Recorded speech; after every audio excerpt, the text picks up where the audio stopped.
नमस्कार। FQ समा classes Haripur में आप सबों का स्वागत है। दोस्तों, अभी तक आपने पार्ट 2 का तीसरा वीडियो देखा। आज मैं आपको चौथा वीडियो शुरू करने जा रहा हूं, जो कि आपको कह रहा था काल चक्रवशात यद्यपि मध्यकाले पाटलिपुत्रं सर्ववर्ष सहस्त्र परिमितं जीर्णताम अनुभूत। क्या कह रहा था? काल चक्रवशात अर्थात ये कह रहा था समय परिवर्तन के साथ साथ यद्यपि आज भी जो है सो मध्यकाले मतलब मध्यकाल में पाटलिपुत्र अर्थात पाटलिपुत्र वर्ष सहस्त्र परिमितम लगभग आपको कह रहा था 1000 वर्षों तक जीर्णताम अनुभूत अर्थात जीर्णता को प्राप्त किया था, अर्थात वो पिछड़ा रहा था। तो कहने का मतलब था कि पाटलिपुत्र जो है सो समय के परिवर्तन के साथ साथ मध्यकाल में जो है सो हजारों वर्ष तक जो है सो क्या रहा था, पिछड़ा रहा था। पुनः जब हम इसमें देखते हैं यद्यपि कहता है, यद्यपि का जो है सो संधि विच्छेद क्या होगा, तो यदि जोर अपि कहता है इसमें किन किन वर्णों का मेल है, तो इसमें ई प्लस अ वर्णों का मेल है। पुनः कहता है ई प्लस अ के मेल से कौन सा नया वर्ण बनता है, तो आपका य बनता है। कहता है यह कौन सा संधि है, तो यह आपका यन संधि है। पुनः जब आगे की ओर बढ़ते हैं तो कहता है मध्यकाले में सप्तमी विभक्ति। फिर कहता है यहाँ पर भूता, भूता में कहता है कौन सा प्रत्यय है, तो आपको अक्त्वा प्रत्यय है। कौन सा धातु है, तो आपका भू धातु है। इस प्रकार से आपको ऑब्जेक्टिव क्वेश्चन भी इसमें पूछता है कि मध्यकाल में पाटलिपुत्र जो है सो कितने वर्षों तक पिछड़ा रहा था, तो उसका क्या जवाब देंगे? 1000 वर्ष तक जो है सो क्या रहा था, पिछड़ा रहा था। पुनः जब हम आगे की ओर बढ़ते हैं तो अगला पंक्ति आपका क्या कह रहा था? अगला कह रहा था तस्य संकेतः अनेकेषु साहित्य ग्रंथेषु मुद्रा राक्षस आदिषु लभ्यते। अर्थात तस्य कह रहा था उनका या उनके, संकेतः अर्थात संकेत की ये बात कर रहा था। आगे कह रहा था अनेकेषु, अनेकों जो है सो साहित्य ग्रंथेषु अर्थात अनेकों साहित्य और ग्रंथ में क्या है, जिसका नाम है मुद्रा राक्षस आदिषु अर्थात उसमें प्रमुख जो ग्रंथ है साहित्य है मुद्रा राक्षस, उसमें जो है सो लभ्यते अर्थात मिलता है या तो जो है सो लाभान्वित होता है या देखने को मिलता है। तो ये आपको कह रहा था यहाँ पे पूरे पंक्ति कि इसका जो है सो संकेत क्या, किसका संकेत? उसने पाटलिपुत्र जो 1000 वर्षों तक पिछड़ा रहा उसका संकेत जो है सो अनेकों साहित्य और ग्रंथ में जो है सो मुद्रा राक्षस जो किताब है उसमें आपको देखने को मिलता है। तो फिर कह रहा था तस्य, तस्य में जब आपको कहता है कि तस्य में कौन सा जो है सो विभक्ति है, तो उसमें आपका षष्ठी विभक्ति है। पुनः जो है सो अनेकेषु में कहता है और ग्रंथेषु में कहता है कौन सा विभक्ति है, तो वहाँ पे आपको जो है सो सप्तमी विभक्ति है। पुनः जब हम आगे की ओर बढ़ते हैं तो ये क्या कहता है? कहता है संकेतः, संकेतः कहते आप जो देख रहे हैं संकेतः, इसमें कहता है इसमें कौन सा जो है सो सूत्र लगा हुआ है कि ये ऐसा रूप होता है संकेत का, तो बा पदान्तस्य कहता है यदि म के बाद कोई स्पर्श वर्ण आए तो म का क्या होता है, अनुस्वार या पंचम वर्ण हो जाए। आप देख रहे हैं कि अंग के बाद जो है सो आपका क्या है, क है, तो वहाँ पर जो है सो उसी का जब लिखते हैं सो अनुस्वार को है कार तो संकेत में, तो अनुस्वार जो होता है वो क्यों होता है, उसके वो जो है सो आपका अंग के बाद देखिए क क्या है, क आपका स्पर्श वर्ण है, इसीलिए इस रूप में ये होता है। फिर जब हम आगे की ओर बढ़ते हैं तो आपको कहता है मुद्रा राक्षस आदिषु, यहाँ पे कौन सा संधि है, तो यहाँ पर आपका दीर्घ संधि है। किन किन वर्णों का मेल है, तो अ प्लस आ, तो अ प्लस आ के मेल से क्या बनता है, तो ये आपका जो है सो आ ही बनता है। तो अब देखिए यहाँ पर जो है सो आपका क्या कहता है, बहुत ही अच्छा क्वेश्चन जो है सो कहता है मुद्रा राक्षस, मुद्रा राक्षस के लेखक कौन है, तो बाण भट्ट महोदय हैं।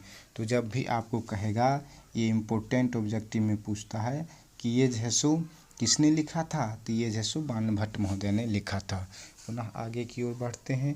कहता है मुगल वंश काले अस्य नगरस्य समुद्धारो जाता। अर्थात कह रहा था मुगल वंश काले अर्थात मुगल वंश के समय में अस्य नगरस्य अस्य अर्थात यह पाटलिपुत्र नगर की जो है सो समुद्धारो जाता। अर्थात समुद्धारो कह रहा था क्या इसका बहुत ज़्यादा जो है सो विकास हुआ था, इसका जो है सो किसका, पाटलिपुत्र का। तो इस प्रकार से हुआ कि मुगल वंश के काल में इस नगर का जो है सो अत्यधिक विकास हुआ था। पुनः कहता है यहाँ पर काले में सप्तमी विभक्ति है और कह रहा था अस्य और नगरस्य में आपका षष्ठी विभक्ति है।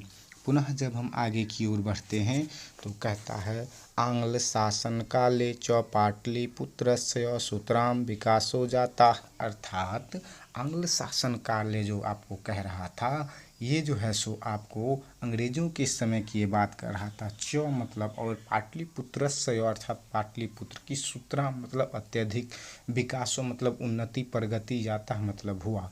तो ये आपको कह रहा था अंग्रेजों के शासनकाल में भी पाटलिपुत्र का अत्यधिक क्या हुआ था, उन्नति हुआ था अर्थात अत्यधिक जो है सो विकास हुआ था। पुनः जो है सो ये आपको ऑब्जेक्टिव में पूछता है कि पाटलिपुत्र का अत्यधिक विकास किसके काल में हुआ था, तो वो अंग्रेजों के काल में हुआ था। फिर कहता है पाटलिपुत्रस्य और पाटलिपुत्रस्य में कौन सा विभक्ति है, तो उसमें आपका षष्ठी विभक्ति है। पुनः जब हम आगे की ओर बढ़ते हैं तो क्या कह रहा था, नगरम इदम मध्यकाले एव पटना इति नामना प्रसिद्धम गात। अर्थात ये कह रहा था नगरम इदम यह जो नगर है मध्यकाले मध्य समय में मध्यकाल में एवं मतलब ही पटना इति यह पटना पटना नामना नाम जो है प्रसिद्धम गात अर्थात प्रसिद्ध हुआ। तो कहने का मतलब था कि नगरम इदम मध्यकाले एवं पटना इति नामना प्रसिद्धम गात। अर्थात पटना जो अभी वर्तमान में जो नाम है यह जो है सो नगर का पाटलिपुत्र नगर का नाम कब पड़ा था, कब प्रसिद्ध हुआ था, तो वह जो है सो मध्यकाल में जो है सो प्रसिद्ध हुआ था। यहाँ पर आपको ऑब्जेक्टिव रूप में पूछता है कि पटना नाम कब प्रसिद्ध हुआ पाटलिपुत्र का, तो वो आपका मध्यकाल में हुआ था। फिर इसमें कहता है काले में आपका सप्तमी विभक्ति। अब यहाँ पर कहता नामना में कौन सा विभक्ति, तो यहाँ पर जो है सो आपका तृतीय विभक्ति है। पुनः जो है सो जब हम आगे की ओर बढ़ते हैं तो क्या कहता है, ये कहता है अयम च शब्दः पत्तनम इति शब्दात निर्गतः। अर्थात यह च और शब्दा मतलब शब्द पत्तनम इति अर्थात यह थे सो पत्तन पत्तन कहने का मतलब ये पटना की ये बात कर रहा था। शब्दात मतलब शब्द से निर्गता का मतलब जो है सो निकला है। तो इस प्रकार से यह जो शब्द पटना है यह किस शब्द से निकला है, तो यह पत्तन शब्द से जो है सो क्या हुआ है, निकला है अर्थात निर्गत हुआ है। पुनः यहाँ पर कह रहा था शब्दात में कौन सा विभक्ति है, तो शब्दात में आपका पंचमी विभक्ति है। और पुनः जो है सो ये आपको कहता है निर्गता में जो है सो आपको गता जो है उसमें कौन सा जो है सो प्रत्यय है, तो उसमें आपको अक्तः प्रत्यय है और इसका जो है सो प्रकृति प्रत्यय की जब ये बात करता है तो क्या होता है गम जोड़ अक्तः से क्या बना, गता बना। पुनः जब हम यहाँ पर आपको ऑब्जेक्टिव में पूछता है कि पटना शब्द जो है सो किस शब्द से निर्गत है, तो वह जो है सो पत्तन शब्द से आपका निर्गत है। पुनः आगे की ओर जो है सो ये क्या कह रहा था, नगरस्य पालिका देवी पट्टन देवी इति अद्यापि पूज्यते। अर्थात इस नगर की अर्थात नगरस्य नगर की जो पालिका देवी अर्थात पालन करने वाली अर्थात रक्षा करने वाली कौन, पट्टन देवी जो है सो इस्ति मतलब यह से जो है सो अद्यापि आज भी जो है सो पूज्यते अर्थात पूजा करना पूजना। तो कह रहा था नगर का पालन करने वाले कौन, ये पालिका पट्टन देवी ये जो है सो आज भी जो है सो पटना में क्या होती हैं, पूजी जाती हैं। तो यहाँ पर जो है सो कहता आज भी पटना में किसकी पूजा होती है, तो आपको ऑब्जेक्टिव में क्या कहना है, पट्टन देवी की। पुनः आपको कहता है नगरस्य नगरस्य में आपका कौन सा जो है सो विभक्ति है, तो उसमें जो है सो आपका षष्ठी विभक्ति है।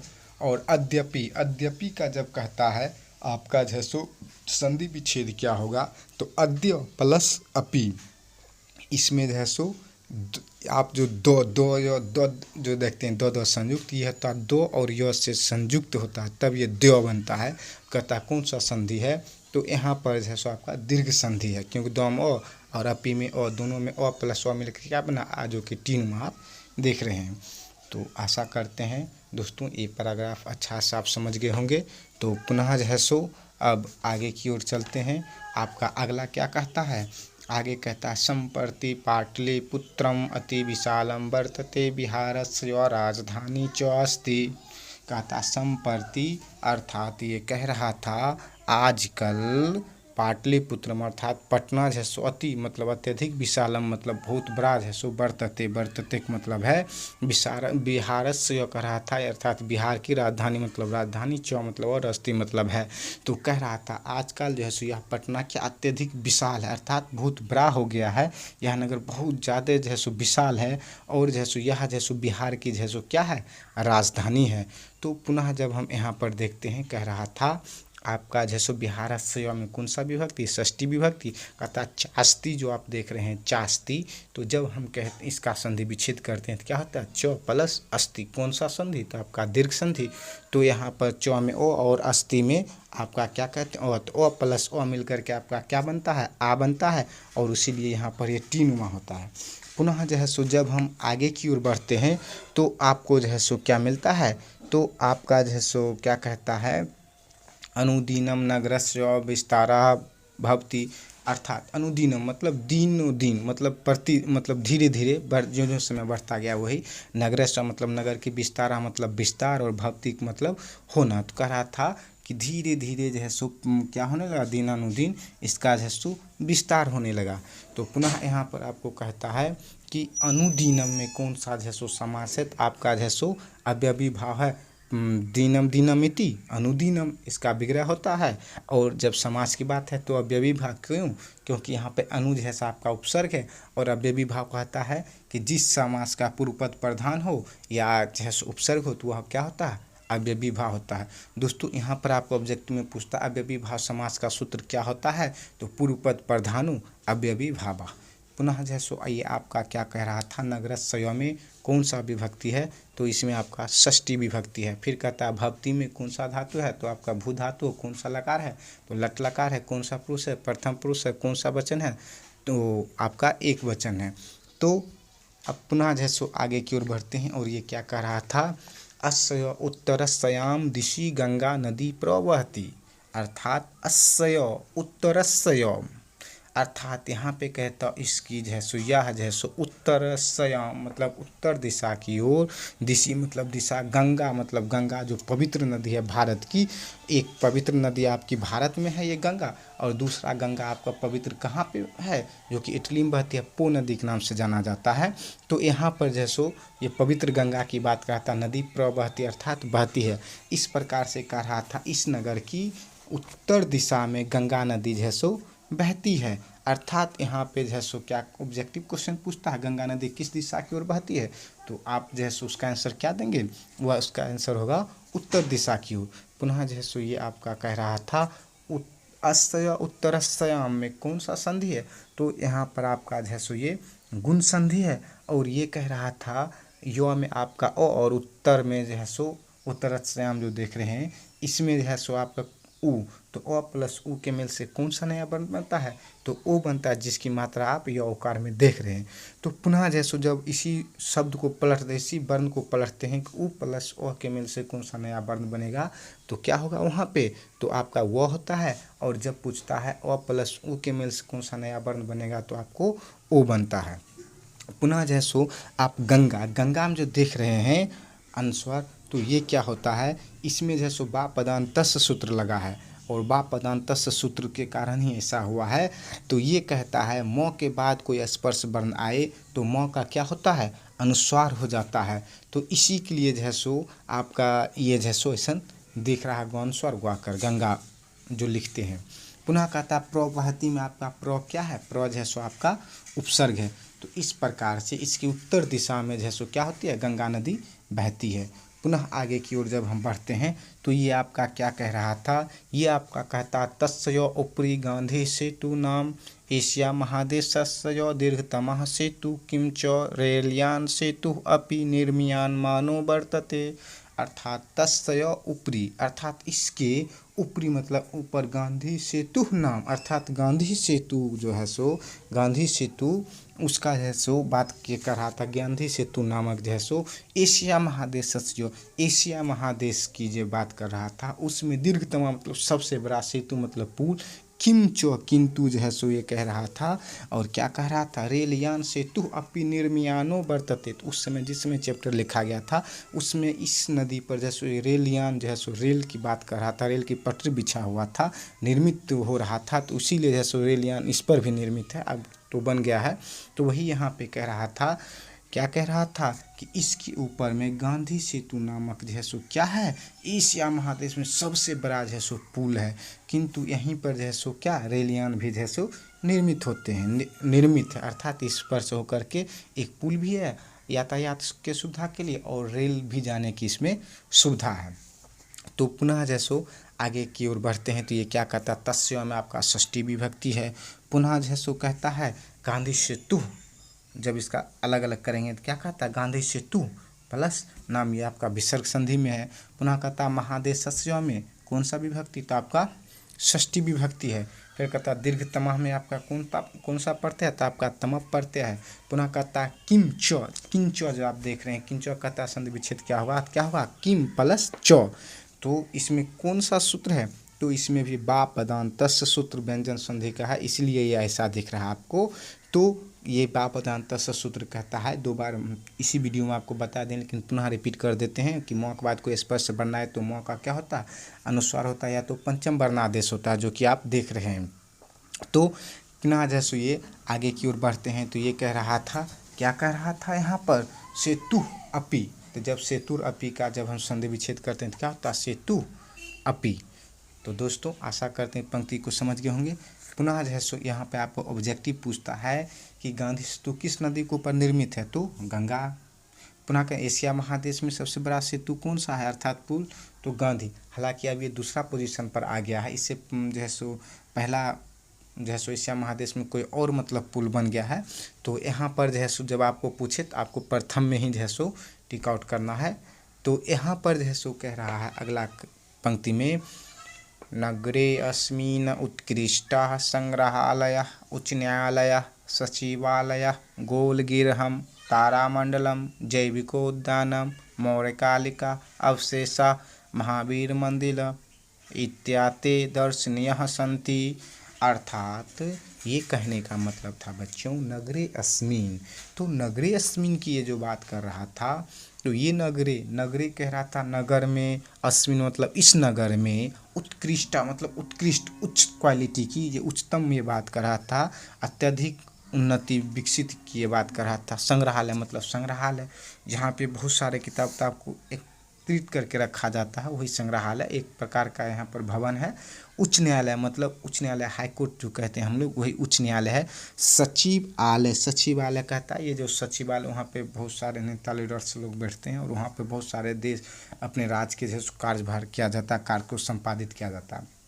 गोलगिरहम ये कह रहा था गोलगिरह में जो है सो पटना में गोलगिरह जो है सो ये पहले शुरू में जो है सो अनाज को जो है सो भंडारण करने के लिए बनाया गया था, वही गोलगिरह की बात कर रहा था। तारामंडल जो कि दिन में भी आपको जो है सो पूरे जो है सो आकाश की जो है सो बात जो है सो उसमें आप देखिएगा आकाश के रात्रि की भांति आपको अनुभव होगा।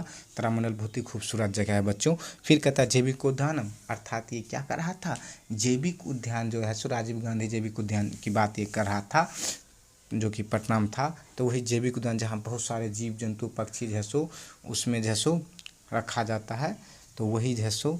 उसके बाद मौर्य समय में जो अवशेष बचे थे उसके शासनकाल में, चंद्रगुप्त मौर्य के शासनकाल में अर्थात मौर्य के काल में, उसका अवशेष महावीर मंदिरम। और आप जब पटना स्टेशन से उतरते हैं तो आप वहाँ पे जब देखते हैं एक भव्य मंदिर, वही मंदिर महावीर मंदिर की बात कर रहा था। इत्यादि दर्शनीय मतलब देखने योग्य, संति मतलब है। तो इस प्रकार से करा था, इस नगर की जो है सो उत्कृष्ट जो है सो क्या है, उत्कृष्ट की ये बात करा था, उच्चतम संग्रहालय, उच्च न्यायालय, सचिवालय, गोलगिरी, तारामंडल, जैविक उद्यान, मौर्यकालिक अवशेष, महावीर मंदिर आदि जो है सो क्या है, दर्शनीय स्थान है। ये सब जो है सो लोग यहाँ पे घूमते हैं, उसी की ये बात कर रहा था। पुनः यहाँ पर कहता नगरी अस्मिन, तो नगरी प्लस अस्मिन कौन सा संधि है यहाँ पर? पूर्व रूप संधि है। पूर्व रूप संधि कहता ए या ओ के बाद ओ आए तो ओ का एस लोप होकर के उसी ओ का एस नुमा आदेश हो जाता है, इसलिए आप ऐसा देख रहे हैं। पुनः जब हम आगे की ओर बढ़ते हैं तो क्या कहता है? ये कहता है संग्रहालय, तो इसका जब संधि विच्छेद करते हैं तो संग्रह प्लस आलय, अर्थात संग्रह ह में ओ और आलय में आ, तो अ प्लस आ मिलकर क्या बना? आ बना, आ की मात्रा टीनुमा, इसलिए बना संग्रहालय। पुनः कहता उच्च न्यायालय, तो अर्थात उच्च, यहाँ पर जैसे उच्च न्याय, तो यहाँ जैसे उच्च न्याय प्लस आलय, तो क्या कर रहा था? उच्च न्यायालय, तो यहाँ पर भी युवा में आपका अ और आलय में आ दोनों मिलकर के आ बना, जो कि टीनुमा युवा आकार में लगल है, तो ये हुआ उच्च न्यायालय। पुनः जैसो सचिवालय, सचिव प्लस आलय, तो यहाँ पर भी आपका दीर्घ संधि है। पुनः जैसो आपको कहता है जैविक उद्यानम, अर्थात जैविक प्लस उद्यानम, तो जैविक कम आपका ओ और उद्यानम में ऊ, तो अ प्लस ऊ मिलकर क्या बना? ओ बना, जो कि कौन सा संधि? आपका कुन संधि है। किन किन वर्णों का मेल है? तो अ प्लस ऊ वर्णों का मेल है। तो पुनः जैसो आपको कहता है इति एते, यहाँ पर जो आप इति एते देखते हैं इसका कहते हैं संधि विच्छेद क्या था? इति प्लस एते, तो इति प्लस एते। पुनः जैसो यहाँ पर कौन सा संधि था? तो यहाँ और इसमें कह रहा था कि ये जो है सो ई का जो है सो यो आदेश होता है यन संधि में, इसीलिए था यहाँ पर इति एते। पुनः कहता है दर्शनीय, तो दर्शनीय का जो है सो कहता है इसमें कौन सा पढ़ते हैं? तो इसमें जो है सो आपका अनियर पढ़ते हैं। पुनः आपको कहता है सचिवालय, सचिवालय में कहता है आपका जो है सो इसका क्या कहते हैं? कौन सा समास होगा? तो इसमें षष्ठी तत्पुरुष होगा। कहता है कौन सा विग्रह होगा? सचिवानाम आलय, अर्थात सचिवालय, ये इसमें कौन सा था समास? तो षष्ठी तत्पुरुष। पुनः कहता गोलगिरहम, गोलगिरहम में कौन सा जो है सो समास है? तो कर्मधारा विग्रह करेंगे, गोलम तत् चौगिरहम, ये आपका क्या होता है? विग्रह, और ये जो है सो इसमें कर्मधारा समास है। पुनः कहता है तारामंडलम, तो तारामंडल में आपका कौन सा जो है सो समास है? तो इसमें भी आपको बहुव्रीहि समास है। फिर कहता है इसका मतलब विग्रह क्या होगा? तो ताराना मंडलानी संति यस्मीन तत्, अर्थात ये जो है सो आपका क्या हुआ? ये उसका जो है सो विग्रह था। तो पुनः दोस्तों जो है सो जब हम आगे की ओर बढ़ते हैं तो ये आपका क्या कह रहा था? तो ये कह रहा था प्राचीन पटना नगरे सिख संप्रदायस्य पूजनीयम स्थलम दशम गुरु गोविंद सिंहस्य जन्मस्थानम गुरुद्वारा इति नामना प्रसिद्धम वर्तते, अर्थात ये आपका कह रहा था प्राचीन पटना नगर, अर्थात ये जो प्राचीन जो पटना नगर है वो जो है सिख संप्रदाय के पूजनीय स्थल कौन? उसके 10वें गुरु का जैसो गुरु गोविंद सिंह जैसो उनका जैसो जन्म स्थानम गुरुद्वारा, अर्थात गुरुद्वार इति मतलब यह नामना प्रसिद्धा वर्तते, अर्थात नाम से क्या है? प्रसिद्ध है। तो कह रहा था प्राचीन जो पटना नगर है वह सिख संप्रदाय के पूजनीय स्थल, जो कि उनके 10वें गुरु गोविंद सिंह का जन्म स्थान होने के कारण इनका गुरु अत्यधिक क्या है? प्रसिद्ध है। तो दोस्तों यहाँ पे ऑब्जेक्टिव आपको पूछता है कि सिख के 10वें गुरु का नाम क्या था? तो सिख के 10वें गुरु का नाम आपका जो सो गुरु गोविंद सिंह थे, और कहेगा गुरु गोविंद सिंह सिख के कितने गुरु थे? तो आपके 10वें गुरु थे। जहाँ गुरु गोविंद सिंह जन्म लिए थे उस कौन सा जगह के नाम से प्रसिद्ध हुआ? तो गुरुद्वारा के नाम से प्रसिद्ध हुआ। पुनः यहाँ पर कहता नगरी, तो नगरी में सप्तमी विभक्ति है। कहता है संप्रदायस्य, तो यहाँ पर जो है सो आपका षष्ठी विभक्ति है। पुनः जो है सो कहता है पूजनीय, पूजनीय में जो है सो आपका कौन सा पढ़ते हैं? तो इसमें आपका अनियर पढ़ते हैं। उसके बाद जो है सो आपका सिंहस्य में कहता है षष्ठी विभक्ति है। पुनः जो है सो गुरुद्वारा जोर इति, तो यहाँ पर आपका विसर्ग संधि है। पुनः नामना में कौन सा विभक्ति है? तो यहाँ पर आपका तृतीय विभक्ति है। तो पुनः जब हम आगे की ओर बढ़ते हैं तो आपका कहता है तत्र देशस्य अस्य तीर्थयात्रिनः दर्शन अर्थयाम यान्ति, अर्थात ये कह रहा था तत्र मतलब वहाँ देशस्य देश से मतलब दूसरे देश से भी है और अपने देश से भी तीर्थयात्री मतलब घूमने वाले व्यक्ति तीर्थयात्री दर्शन अर्थम आयन्ति, दर्शन अर्थ मतलब दर्शन के अर्थ के लिए दर्शन करने के लिए यहाँ आते हैं। तो पुनः जैसे कहा था यहाँ पर कौन सा संधि है? तो यहाँ पर आपका दीर्घ संधि है। किसमें? देशस्य अस्य यम ओ और अस्य में अ, तो दोनों मिलकर क्या बना? तो अ प्लस अ मिलकर के आपका आ बना। तो वहाँ पर टीनुमा देख रहे हैं। फिर कहता है देशस्य में कौन सा विभक्ति? तो आपका षष्ठी विभक्ति। पुनः कहता है यात्रिना में यात्रिना जो है उसमें तृतीय विभक्ति है। पुनः करता है यहाँ पर जब कहता है संधि विच्छेद तो यहाँ पर डबल दीर्घ संधि होल है, कहता है दर्शन प्लस अर्थम प्लस आयंती।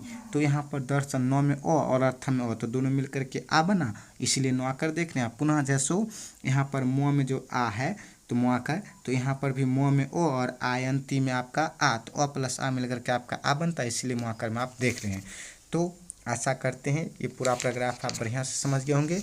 अब आपको लास्ट पैराग्राफ की ओर चलते हैं और वो आपका क्या कहता है, वो कहता है एवं पाटलिपुत्रं प्राचीन कालात् अद्यावधि विभिन्नेषु क्षेत्रेषु वैभवं धारयति सर्वं च संकलितरूपेण संग्रहालय दर्शनीयम् इति पर्यटन मानचित्रे नगरम इदं महत्वपूर्णम। अर्थात ये लास्ट पंक्ति है बच्चों, और इस लास्ट पंक्ति में आपका क्या कह रहा था, एवं पाटलिपुत्रम प्राचीन कालात्, बहुत ही प्राचीन समय से ही पाटलिपुत्र जैसो अद्यावधि आज भी जैसो, आज की बात नहीं कर रहा था, बहुत समय से जैसो ये विभिन्नेषु अनेकों प्रकार के क्षेत्रेषु अपने क्षेत्रों में वैभवतम धारयति, अर्थात अपनी महानता को धारण किए हुए है, अपनी जैसो महानता अपनी गुण कीर्ति को बनाए हुए है। सर्वम च संकलित रूपेण संग्रहालय दर्शनीय मिति, जो कि उसको संकलित रूप के रूप में आप संग्रहालय के रूप में देख सकते हैं, दर्शनीय मिति मतलब देख सकते हैं। तो इस प्रकार से ये कह रहा था कालात में आपका पंचमी विभक्ति अद्यावधि का संधि विच्छेद, तो अद्य प्लस अवधि, तो यहाँ पर अद्य अद्य यो में आपका और अवधि में और दोनों मिलकर क्या बना, दोनों मिलकर के आपका आ बनता है। पुनः जो है सो यहाँ पे ये कौन सा संधि था, तो ये दीर्घ संधि था। फिर कहता विभिन्नेषु क्षेत्रेषु में आपका कौन सा जो है सो विभक्ति है, तो आपका सप्तमी। हाँ, धारयति में कौन सा धातु है, तो आपको धारी धातु है। रूपेण में कौन सा विभक्ति है, तो आपको तृतीय विभक्ति है। संग्रहालय संग्रह प्लस आलय, तो यहाँ पर हम और आलय में आ, तो दोनों मिलकर क्या बना, तो दोनों मिलकर के आ बना, और आ की मात्रा आपका टीनू में आता है, तो यहाँ पर जैसो आपका दीर्घ संधि था। फिर कहता है दर्शनीय, दर्शनीय में आपका कौन सा उपसर्ग है, सॉरी यहाँ पे कहता है दर्शनीय में आपका कौन सा है सो प्रत्यय है, तो ये आपका अनियर प्रत्यय है। पुनः कहता पर्यटन मानचित्रे नगरम इदं महत्वपूर्णम, और कह रहा था ये आपको पर्यटन की दृष्टि से जो है सो आपका ये क्या है, बहुत ही महत्वपूर्ण नगर है। तो यहाँ पे ये कह रहा था। इस प्रकार से आपके पूरे पंक्ति जो है सो कंप्लीट हुआ अध्याय। तो दोस्तों आपने जो है सो ये 4 वीडियो के रूप में पूरा चैप्टर, दूसरा चैप्टर पाटलिपुत्र जो है सो वैभवम का अध्ययन किया। अब 5वां वीडियो के रूप में आपको जो है सो उसका ऑब्जेक्टिव क्वेश्चन और जो है सो फिर क्वेश्चन आंसर के रूप में आपको मिल जाएगा। तो दोस्तों अगर आप चैनल को सब्सक्राइब नहीं किए हैं तो जल्द ही चैनल को सब्सक्राइब एवं लाइक बटन को दबा दें, ताकि लेटेस्ट वीडियो जो है सो आप तक पहुंचता रहे। और जल्द ही जो है सो आपको तीसरा पार्ट जो है सो अलस कथा के रूप में देखने को मिलेगा। तो दोस्तों thank you for watching this video.